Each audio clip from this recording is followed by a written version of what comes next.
You ever have one of those weekends where you think, this right here, this is gonna fix us? That's what I thought when Amanda and I packed up the truck and headed out to a cabin in Montana. Just the two of us, off-grid. No emails. No texts. No social media. Just open sky, a fire pit, and enough silence to hear each other again. We were married 5 years at that point. 5 quiet, comfortable, increasingly cold years. Nothing huge had gone wrong, we hadn't thrown plates or filed anything official, but something had slipped. Like a dropped glass rolling across the floor, still intact but cracked, making a strange ringing sound every time it tapped against something. This trip? My idea. I'd booked it on our anniversary, after she forgot it. The first day was actually pretty good. We met this park ranger named Tyler, a laid-back guy in his early 30s, clean-cut, with a habit of talking with his hands. He gave us directions to a few scenic hikes and even scribbled a few locals-only spots on the map. Amanda smiled way more at him than she had at me in months, but I let it go. We were on vacation, after all. It wasn't until the second night that things went sideways.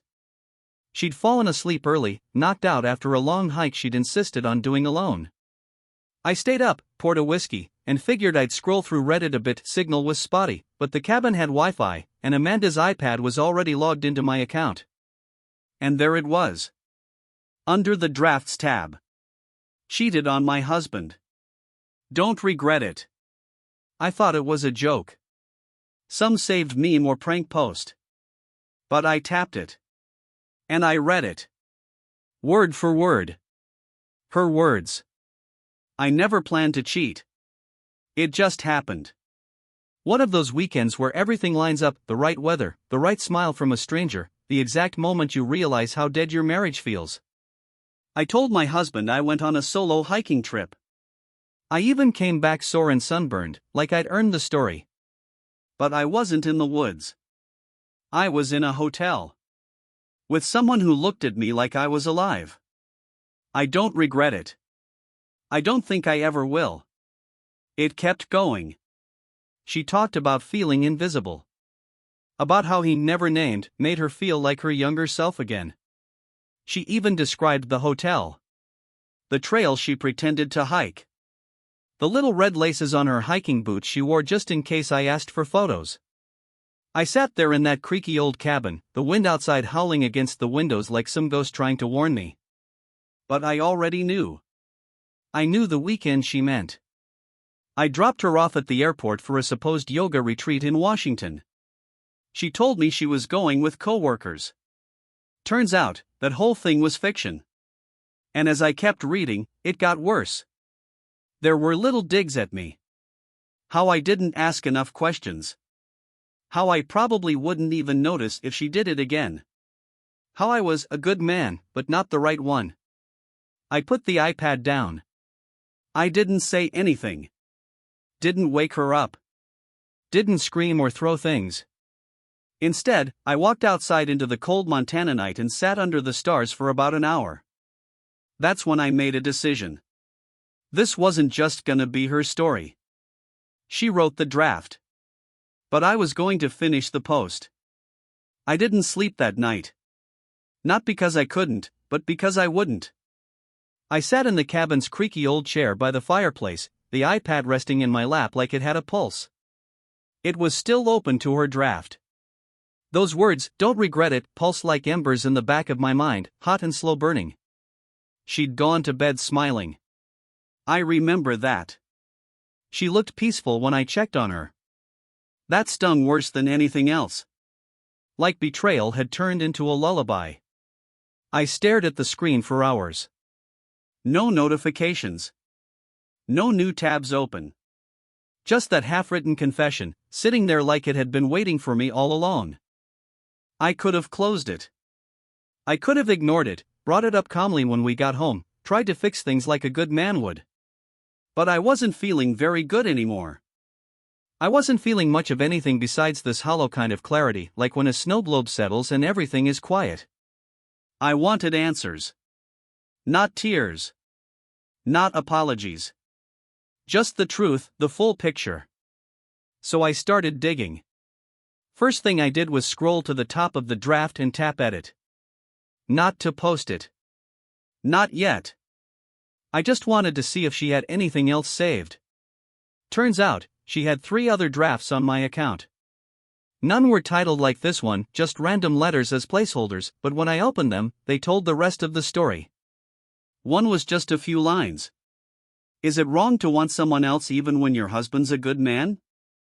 I can't stop thinking about the park ranger. I saw him again today. Same trail. Different excuse. Another was longer. It mentioned a name. Tyler. I stared at that for a long time. Tyler. Same park ranger we'd met our first day here. I remembered his handshake, firm, friendly. I remembered how Amanda laughed at his joke about bears and peanut butter sandwiches. I remembered the way she stood a little closer to him than necessary, touching his arm as he pointed to trails on the map. But it couldn't be him. Could it? I didn't want to believe it. Not yet. But the draft didn't leave much room for doubt. I didn't know how to explain it. The first time, I told my husband I needed a solo weekend. Tyler was just supposed to be a friendly face on the trail, someone I could forget once I got home. But I kept going back. It's not about the sex, it's about feeling wanted. He makes me feel like I still exist. That line hit me like a rock to the chest. Like I'd stopped existing and didn't even notice. I opened my notes app next, not hers, mine. I had something she didn't, a memory like a vault and a nasty little habit of documenting everything. She used to tease me for keeping old receipts and photos of everything, but right now? It was about to pay off. I scrolled through the photo gallery on my phone. I'd tagged dates, even added location stamps sometimes. And there it was. April 7th, Amanda's yoga retreat dropped her at the airport, 5:45 a.m. April 10th, picked her up, said it was eye-opening. Seemed distant. I compared that to the hotel receipt I found in the iPad's photos folder. She must have snapped it by accident, probably meant to delete it. But there it was, clear as day. Hotel Pine Ridge, Missoula, Montana, April 8th to 10th. 2 guests. Queen room. I googled the hotel. Not near any yoga retreats. But guess what it was near? Glacier National Park. And the ranger station we stopped at was 15 minutes from there. My stomach turned. I kept scrolling through her saved emails and found a car rental receipt. She hadn't even used her own name, it was under a travel alias she'd used once years ago to surprise me with a birthday trip. Same last name, different first. Real sneaky. April 8th to 10th. A blue Subaru. Picked up and dropped off at Kalispell Airport. She'd been careful. Real careful. But not careful enough. By 3 a.m., I had everything I needed, screenshots of the draft, the hotel invoice, the car rental, her photos from that trip, the one she didn't post, a couple of old selfies that clearly weren't solo hikes. I zoomed in and saw a man's reflection in her sunglasses in one. I didn't recognize him. But I had a gut feeling. I walked to the truck, careful not to wake her. Grabbed the little brochure we'd been given by the ranger at the start of the trip, you know, the one with the big map and the ranger's name handwritten at the bottom. Tyler M. Same name. Same man. Same damn smile. And he didn't know. I could tell. No man makes eye contact with a husband like he did if he knows what he's done. Which means Amanda hadn't told him she was married. And now I had the chance to tell him and a whole lot more people in one shot. So I went back inside. Sat down. Opened the draft. And I started typing. I didn't change her words much. They were powerful enough on their own. But I added to them. I added my side. I let people see both versions, the betrayal and the blind devotion. I started like this. Throw RA, cheated on my husband. Don't regret it. This was saved as a draft on my Reddit account by my wife. She didn't know I'd see it. But I did. And now, so will you. Then I added everything I'd uncovered, the hotel dates, the receipts, the photos, the part where she described a stranger that I later confirmed was Tyler, the same man who shook my hand at the ranger station. I didn't scream. I didn't insult her. I just let the truth hang there, word by word, dripping like a leaky faucet into the silence of the internet. And finally, I wrote. To Tyler, if you ever see this, I don't blame you. You probably didn't know. But now you do. To Amanda, you were right about one thing. I probably wouldn't have noticed. But I did. And now the whole world does, too. Then I attached the screenshots. Every single one. A tidy little folder full of the truth. And I hit post. By 5 a.m., it had over 3,000 upvotes. By 6:30 a.m., the comments section had turned into a bonfire. People weren't just angry, they were surgical. They pulled quotes, cross-referenced the hotel's Yelp reviews, even dug up the park's website and found Tyler's full name. Some tagged HR pages. Others sent it to her employer. Her bio was still linked to her Reddit profile. When Amanda woke up around 8, she looked groggy and peaceful. She didn't stay that way for long. She grabbed her phone, turned it on, and the buzz started immediately. Messages. Notifications. Emails. Mentions. Her mouth opened, but no sound came out. Then she looked at me. And I just said, you left your story half finished. I helped you complete it. There's a sound people make when their world flips upside down. It's not a scream. It's not crying either, not right away. It's more like a gasp choked off halfway through a sentence. Like they were about to lie, or excuse something, and then suddenly realized they've run out of words. That's the sound Amanda made when she unlocked her phone and saw what I posted.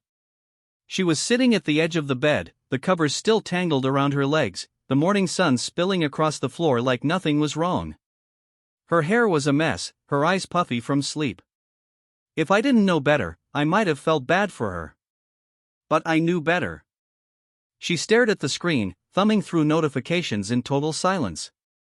I watched the color drain from her face in real time.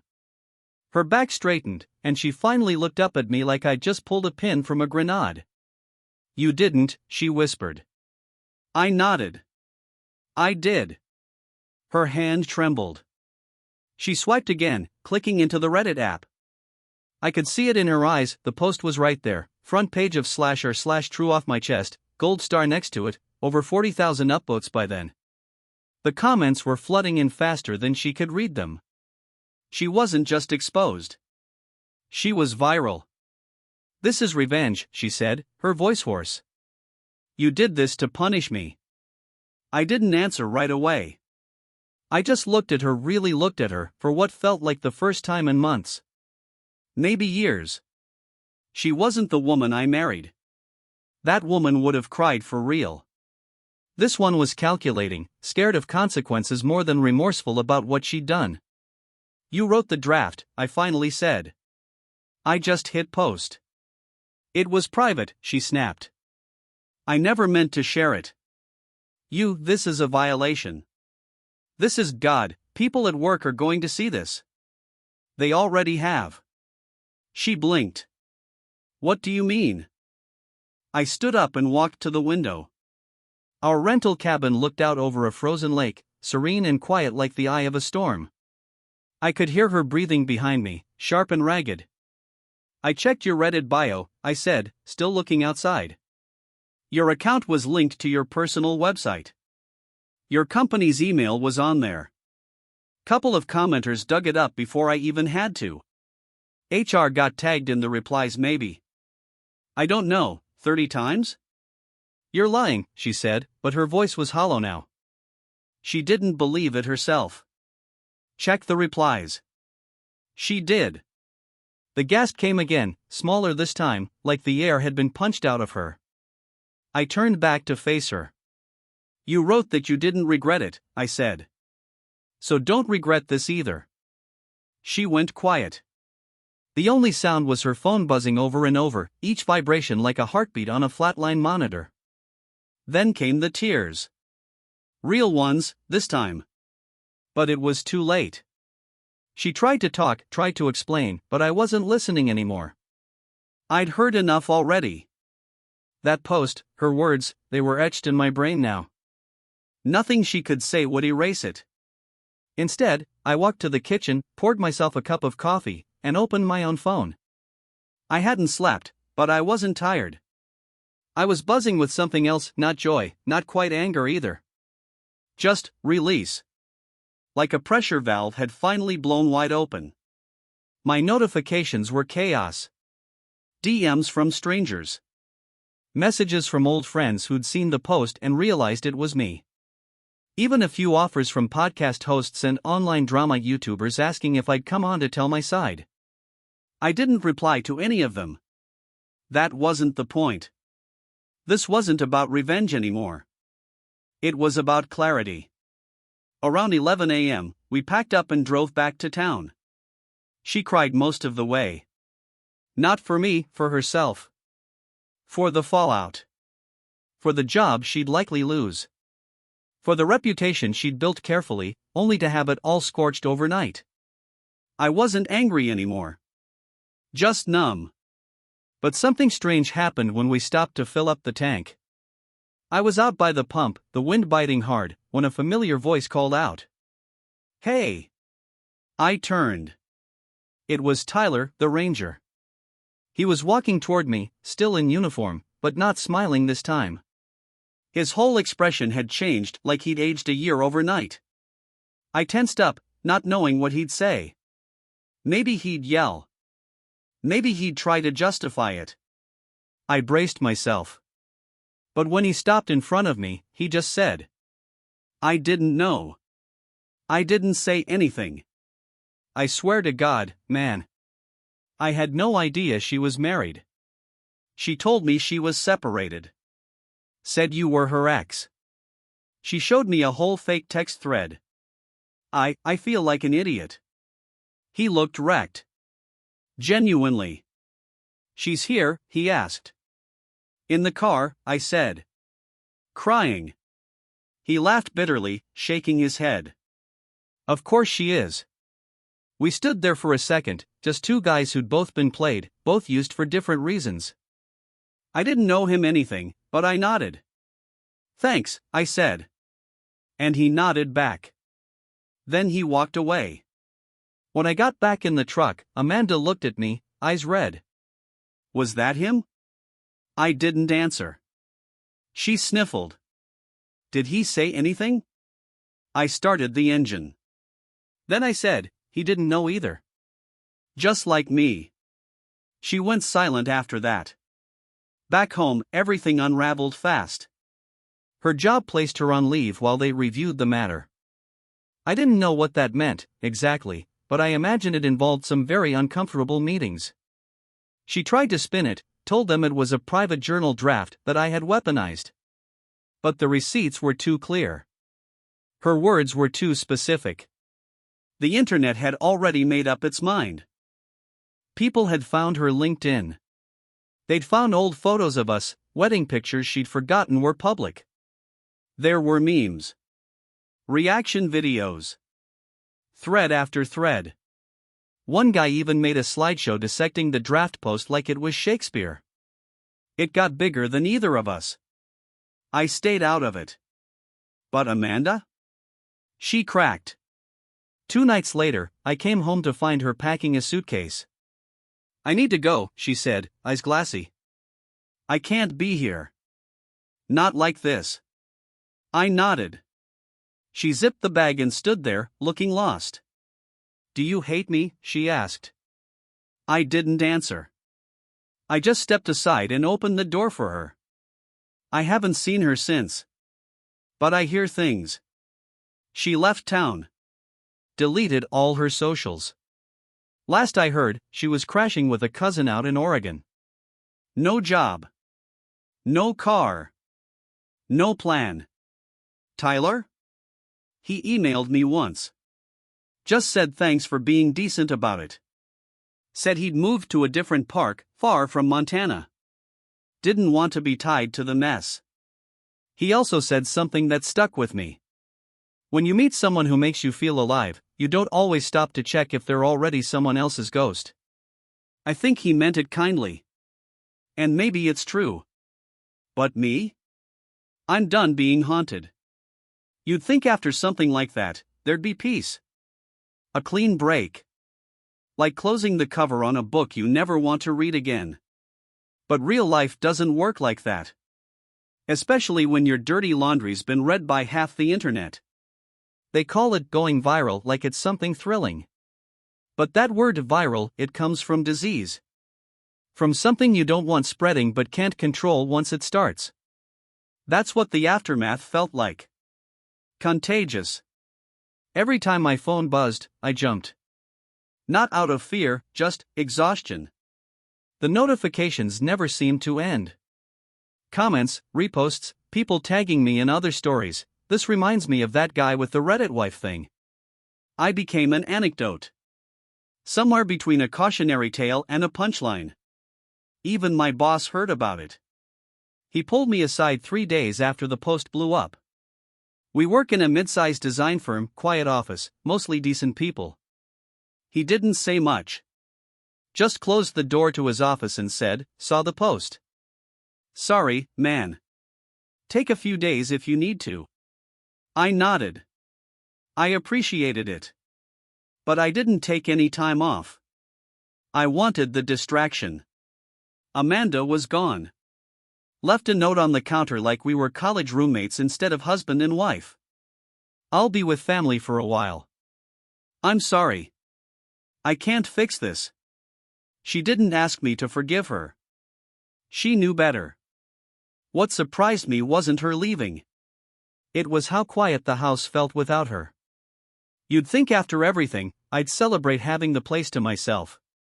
No more awkward silences over dinner, no more lies tucked between half-truths and "I'm just tired tonight."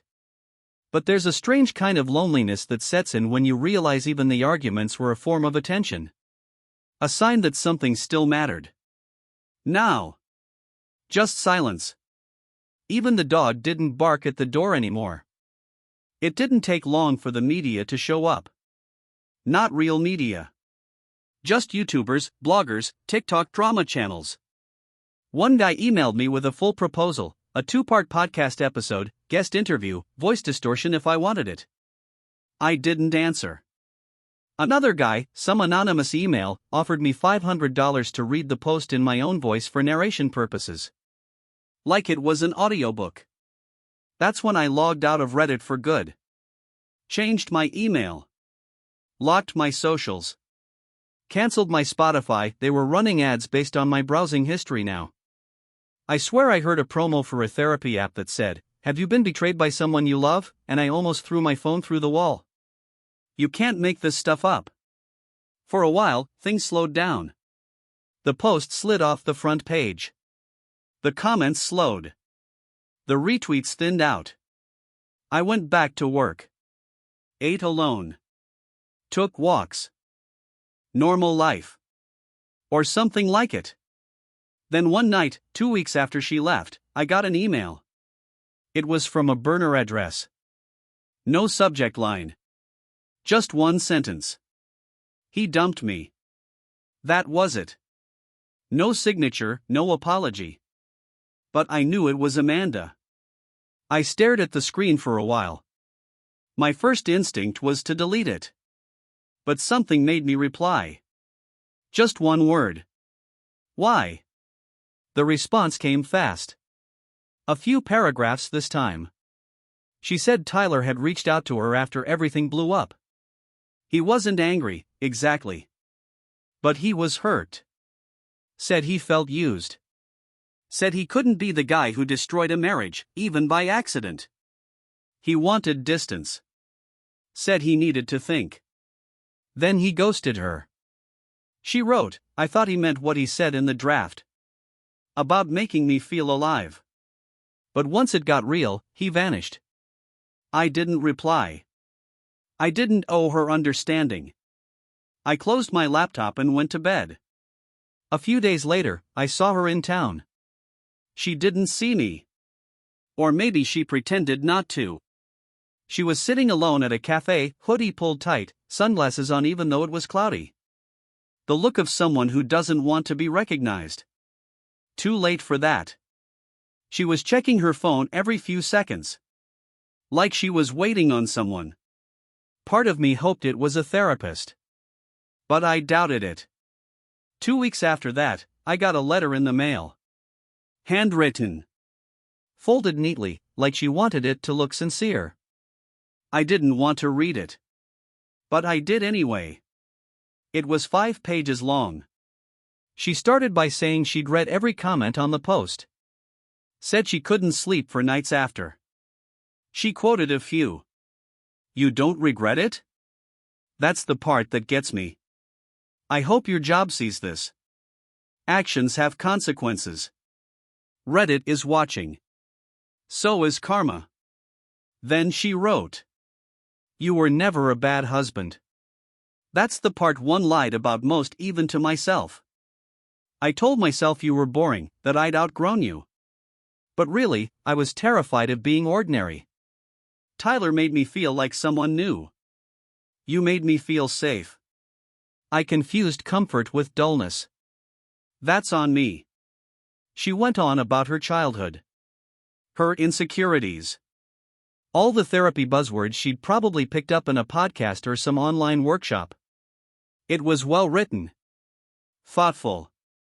But none of it changed what she did. She ended the letter like this.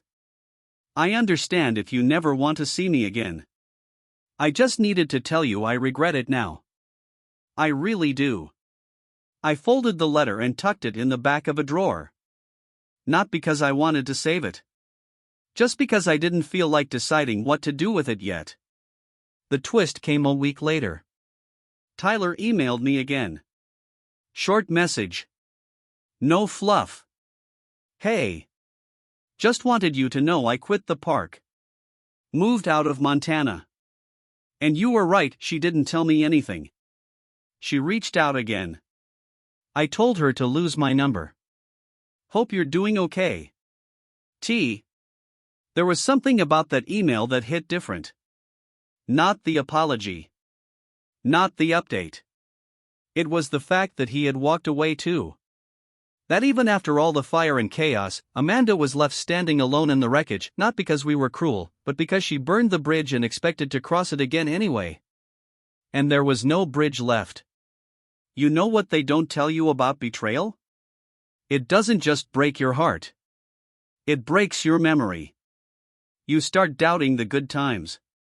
Wondering if the laughter was real or just a long con. If the little moments, road trips, inside jokes, sleepy mornings making pancakes were ever mutual, or if they were just background noise for someone planning their escape. But here's the other thing they don't tell you. Eventually, the silence becomes peace. Not right away. But slowly. Like healing sunburn. Like letting go of a bruise you've been pressing on for too long just to see if it still hurts. I didn't respond to Amanda's letter. Didn't answer her follow-up emails either. I filed for divorce 3 weeks later. She didn't contest it. Didn't ask for anything. Didn't fight for the house. Didn't even try to delay the process. It was like she'd finally realized the gravity of what she'd lost and knew there was no coming back from it. They say the internet forgets eventually. But I don't need it to forget. Let the post stay out there. Let people repost it. Let it become a fable parents tell their kids about digital footprints and consequences. That's fine with me. Because for the first time in a long time, I'm not waiting for anything. Not an apology. Not a message. Not a change. Just the next sunrise. A month after the post, I got a letter from a woman named June. Never met her before. Didn't recognize the name. She'd handwritten my address on a pale blue envelope and mailed it from Colorado. No return address. Just my full name and city, like she already knew me. Inside, there was a folded piece of notebook paper and a printed photo. The letter read, "Hi. You don't know me, but I know about what happened. Not because of the post, though I've read it, like everyone else, but because I know her. Amanda. I met her years ago. At a yoga retreat, actually. We were assigned to the same cabin. I remember she talked about her boring husband and how she felt like she was suffocating in routine. I didn't think much of it then. A few months later, she showed up in my city, Boulder. We got lunch. She mentioned a guy she'd been seeing on the side. She didn't say his name. But she described him like he was some kind of movie character. A ranger. Wild and unattached. I didn't think she was serious until I saw your post. And I felt sick. So I'm sending this to tell you something. You didn't deserve what she did. I've seen people justify cheating. I've heard every excuse. But Amanda knew exactly what she was doing.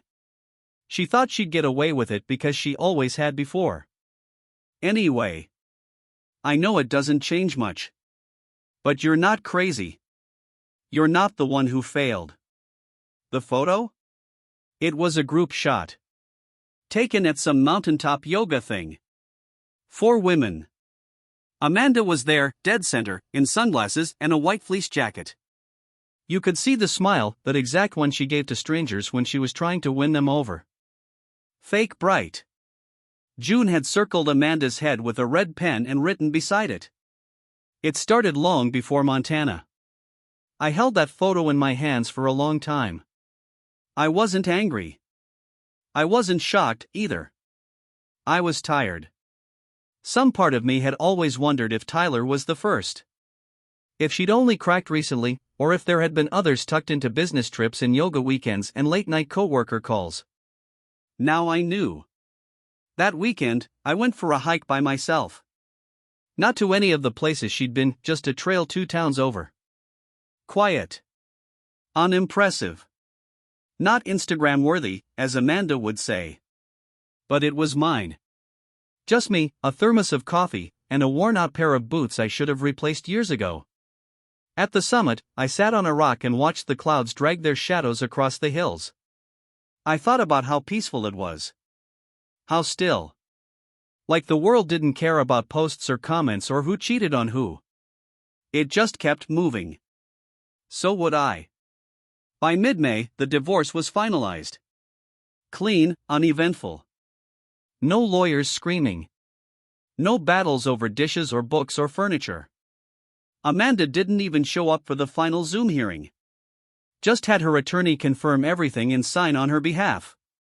She was officially out of my life. No fanfare. No last words. Just a checkbox clicked in a courthouse database and a PDF marked Dissolution of Marriage. I printed it. Not to frame it or anything. Just to have proof. Not for others, for me. Because sometimes, when you've spent years doubting yourself, you need something physical to hold on to. Proof that it really happened. Proof that it's really over. The following week, a Redditor messaged me on a new burner account. The message started with, "Hey, are you the guy from the cheating post?" I didn't reply right away. I wasn't sure I wanted to. But curiosity got the better of me, and I opened it fully. What followed was unexpected. It was a guy named Martin. Turns out, he was one of the early commenters on the post, but more than that, he used to be engaged to a woman who ran in the same friend circles as Amanda years ago, back when we first started dating. He said he remembered Amanda even then, called her that girl who always flirted with the waiters even when her boyfriend was right there. Said she had a reputation for being magnetic and emotionally slippery. He told me, "You're not the first guy to get the floor pulled out from under him. Probably won't be the last. But I admire how you handled it. Most people would have blown up. You just told the truth and walked away. That's rare." I didn't reply, but I appreciated it. A week later, I made a new Reddit account. Not to post. Just to scroll. The original post was still there, archived now, but still racking up views. One comment stood out. I read this post every few weeks just to remind myself not to ignore red flags. Don't regret it still makes me sick. But his calmness? Inspiring. Another said. You helped me walk away from my own cheating partner. Thank you for showing it can be done without yelling or losing your mind. I didn't know how to feel about that. Part of me didn't want to be anyone's example. I wasn't trying to be strong or noble. I was just surviving. But if someone got strength from that? So be it. One afternoon in June, I got a call from an unknown number. I let it ring. They left a voicemail. It was Amanda's mom. We'd always been cordial, even friendly. She'd call on my birthday. Send holiday cards. One year she knitted me a scarf. Her message was short. Hi. It's Donna. I won't take up your time. I just wanted to say I'm sorry for what Amanda did. You didn't deserve any of it. If you ever want to talk, or if you need anything, I'm still here. I never called her back. Not out of bitterness. I just knew that if I picked up the thread, I'd never really be free of Amanda. And I was ready to be free. One final twist came on a Sunday morning in late June. I was at a farmer's market, picking up tomatoes and sourdough, when I saw a guy staring at me from across the herb stall. Mid-30s. Beard. Ball cap.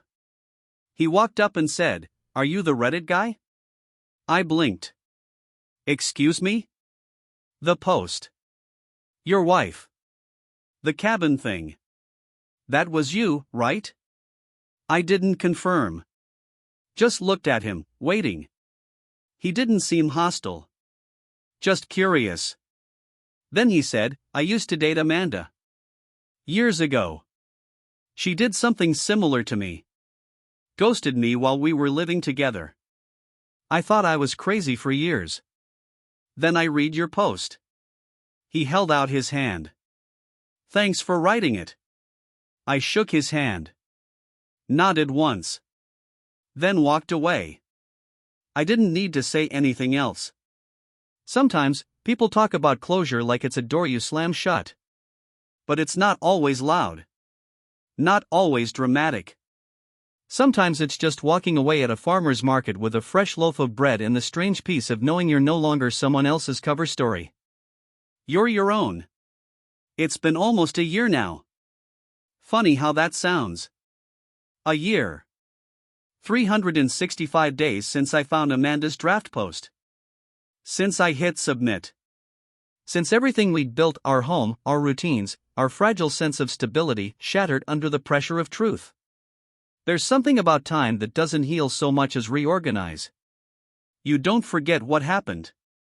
You just start placing it in a part of your mind where it doesn't hurt to touch anymore. Like scar tissue.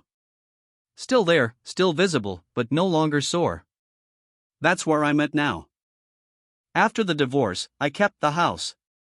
Not because I loved it, hell, every corner reminded me of her, but because it was mine. I'd worked for it. Paid for it. She walked out without a fight, and I wasn't going to let memories make me homeless. Still, it needed a reset. So I started small. Painted the kitchen a deep green. Got rid of the old couch. Swapped out the coffee mug she'd picked out for a mismatched set from the thrift store. Every piece I added felt like reclaiming space.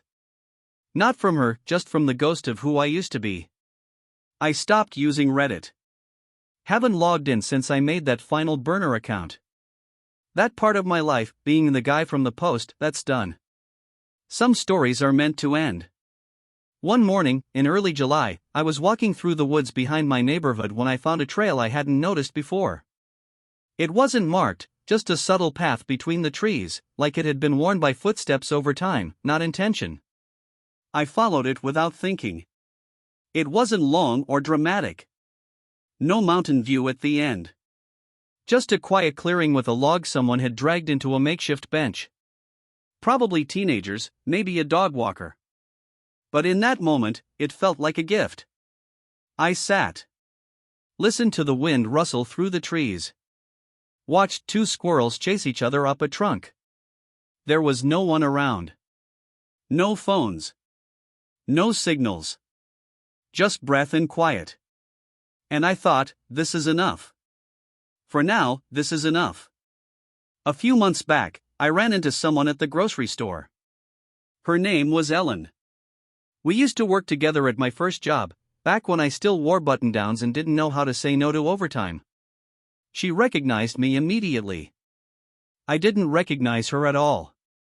We stood near the apples for a good 20 minutes catching up. She was kind. Smart. Witty in the way people are when they're not trying to be. She told me she'd recently moved back into town after a breakup. Said she'd heard about some story on Reddit and hoped it wasn't me. I laughed. Told her the truth. She didn't flinch. She said, "Well, that sucks. But you seem okay now." I said, "I am." We exchanged numbers. I didn't tell her everything right away. Not because I was hiding anything, but because she never asked for the whole story. She didn't pry. Didn't treat me like a curiosity. When we had coffee a week later, we talked about old coworkers, terrible bosses, and which kinds of pastries were overrated. It was simple. And after a year of betrayal, simplicity felt radical. We're not dating. Not officially. We've gone on 3 walks, 2 coffee runs, and a picnic where we mostly argued about which movie version of Little Women was better. But she makes me laugh. And more importantly, she doesn't make me nervous. That's progress. One day, maybe I'll tell her everything. Maybe I won't. The truth is, I don't want Amanda's affair to be the most interesting thing about me anymore. I don't want to carry that post like a badge or a brand. I just want to be a guy who went through something hard and made it out the other side. That's enough. People still email sometimes. Strangers, mostly. Some who say they saw the post months ago and it changed how they see relationships. Others just want to share their own stories, like telling me helps them make sense of it. I read some. Delete most. I don't respond. But one stood out. A woman wrote, "Your story gave me the strength to leave a man who never loved me the way I deserved." I didn't post it. I didn't go viral. I just packed my things and left. Thank you for showing me it's possible to walk away with dignity. I sat with that one for a while. Then I closed the email and went for a walk. Not everything's wrapped in a bow. Amanda's still out there. I don't know where. Don't check. Don't care. Last I heard, through a friend of a friend, she was working remote for some consulting firm, living in Oregon. No apology. No message since the letter. But that's fine. Some stories don't need sequels. They just need silence. Earlier this week, I went back to that hidden trail in the woods. The path was clearer now, others must have found it too. The leaves were turning. Crisp. Gold. That in-between season where everything is dying and beautiful at the same time. I sat on the log again. Sipped coffee. Thought about nothing. Not Amanda. Not Reddit. Not even the past. Just the wind through the trees. Just the way healing doesn't arrive all at once, but in moments like this. Soft. Steady. And finally. Quiet. The end. Subscribe to the channel